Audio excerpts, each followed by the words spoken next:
का। चलिए आगे बढ़ते हैं और अब मैं बुलाना चाहूंगी सांसद मन्ना लाल रावत जी को।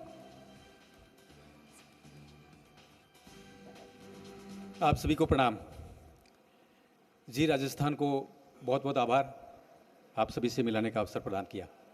इस कार्यक्रम के मुख्य अतिथि श्रीमान गुलाब चंद जी कटारिया साहब, महामहिम राज्यपाल महोदय पंजाब एवं प्रशासक चंडीगढ़, माननीय ताराचंद जी साहब, माननीय फूल सिंह जी, माननीय रघु सिंह जी, माननीय मनीष जी शर्मा साहब और आप सभी विशिष्टजन जो सम्मानित हुए हैं, उनका बहुत बहुत अभिनंदन।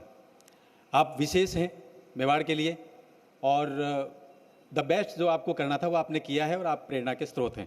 आपका पुनः प्रणाम आपको। तमिल में एक उक्ति आती है, इडुम्बई किडुम्बई पादू परा, इडुम्बई किडुम्बई पदा थावर।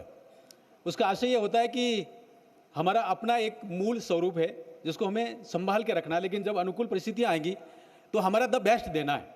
मुझे लगता है जो स्वर्णिम राजस्थान है वो इसी में है। स्वर्णिम राजस्थान को लेकर राइजिंग राजस्थान, बहुत सारे इसमें प्रकल्प आए हैं। मुझे लगता है कि सोलर को लेकर पूरे देश में, पूरे विश्व में एक बड़ा अनुकरणीय उदाहरण प्रस्तुत किया है। बाकी सारी चीज़ें आती चली जा रही हैं। उदयपुर भी बदलता चला जा रहा है। उदयपुर देश के चुने हुए उन शहरों में जहाँ 4 लेन क्रॉस करता है, एयरपोर्ट है, जहाँ ब्रॉडगेज है और लगातार सुविधाएं बढ़ती जा रही हैं और पूरे विश्व पटल पर ये सुविधाएं आती चली जा रही हैं कि लोग सभी आकर्षित हो रहे हैं उदयपुर को लेकर आ रहे हैं। मुझे लगता है सारी चीज़ें बदल रही हैं। जब देश बदल रहा है, व्यवस्थाएं बदल रही हैं, तो हमारी अपनी भूमिका ये होती है कि हम बदलेंगे, युग बदलेगा। उस सूत्र पर यदि हम आगे चलेंगे तो सारी अच्छी चीज़ें आती चली जाएंगी। ध्यान में ये आता है कि द बेस्ट प्रैक्टिसेस जहाँ कहीं भी हो रही हैं उनके हम देखें, उनका अध्ययन करें, हमारे अपने यहाँ पर कैसे वो आ सकती हैं, इसके लिए हम प्रयास करेंगे तो मुझे लगता है एकदम देश बदलेगा। उमड़ा में मुझे ध्यान में आया कि वहाँ यूरेनियम का भंडार मिला है, तो मुझे लगता है कि जो एटॉमिक जो पावर है, भविष्य में छोटे मॉड्यूलर जो रिएक्टर आ रहे हैं, उसमें भी उदयपुर का अपना एक अहम हिस्सा होगा। लेकिन यहाँ की जो पहाड़ियाँ, यहाँ की झीलें, यहाँ का मार्बल निश्चित रूप से पूरे देश को, विश्व को आकर्षित करता है।